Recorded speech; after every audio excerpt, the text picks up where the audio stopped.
ಎಲ್ಲರಿಗೂ ನಮಸ್ಕಾರ. Public review India ಚಾನಲಿಂದ ನಮಸ್ಕಾರ ಮಾಡ್ತಿರೋದು ಕನ್ನಡದ ಹುಡುಗ. ಇವಾಗ ಏನು ಅಪ್ಡೇಟ್ ಅಂತಂದರೆ ನಮ್ಮ ಡಿ ಬಾಸ್ ಅವ್ರ ಬಗ್ಗೆ ಮಾತಾಡ್ತಾ ಇದ್ದೀನಿ. ಏನು ಅಂತಂದರೆ ಇಷ್ಟು ವರ್ಷ 2 ವರ್ಷ ಕಾಲ ಸುಳ್ಳು ಸಾಕ್ಷಿ ಹುಡ್ಕೊಂಡು ಪೊಲೀಸವರು ನಮ್ಮ ಡಿ ಬಾಸ್ ಅಪರಾಧಿ ಅಂತ ಹೇಳ್ತಿದ್ದಾರೆ. ಅವರು ನಿರಪರಾಧಿ ಅನ್ನೋ ಸಾಕ್ಷಿಗಳನ್ನು ಸಮೇತ ನಮ್ಮ ಲಾಯರ್ ಅವರು ಹುಡುಕಿ ಪ್ರೂವ್ ಮಾಡ್ತೇವ್ರೆ ಕೋರ್ಟಲ್ಲಿ.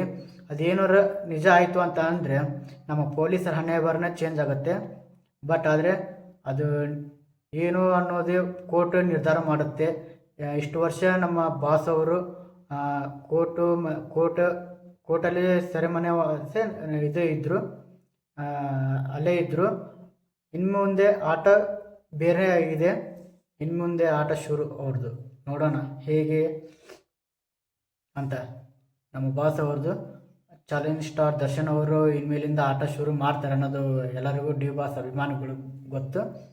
ನೋಡೋಣ ಏನು ಆಗುತ್ತೆ ಅನ್ನೋದು ಎಲ್ಲರೂ ಕುತೂಹಲ ಇದೆ. ನಮ್ಮ ಬಾಸ್ ಅವರು ಯಾವಾಗ ಬಿಡುಗಡೆ ಆಗ್ತಾರೆ ಅನ್ನೋದು ಡಿ ಬಾಸ್ ಅಭಿಮಾನಿಗಳಿಗೆ ಸಿಹಿ ಸುದ್ದಿನ ಅಂತ ಹೇಳಕ್ಕೆ ಇಷ್ಟಪಡ್ತೀನಿ. ಯಾಕಂತಂದರೆ ನೆಕ್ಸ್ಟ್ ಮಂತೇ ಏನೋ ಬಿಡುಗಡೆ ಆದರೆ ಸಿಹಿ ಸುದ್ದಿನೇ ನಮ್ಮ ಅಭಿಮಾನಿಗಳಿಗೆ.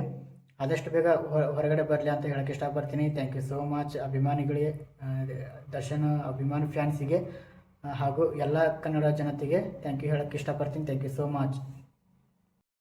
ಈ ಅಪ್ಡೇಟ್ ನಿಮಗೆ ಇಷ್ಟ ಆದರೆ ಎಲ್ಲರೂ ಸಪೋರ್ಟ್ ಮಾಡಿ, ಸಬ್ಸ್ಕ್ರೈಬ್ ಮಾಡಿ, ಎಲ್ಲರೂ ಸಪೋರ್ಟ್ ಮಾಡಿ ಹೇಳಕ್ಕೆ ಇಷ್ಟಪಡ್ತೀನಿ.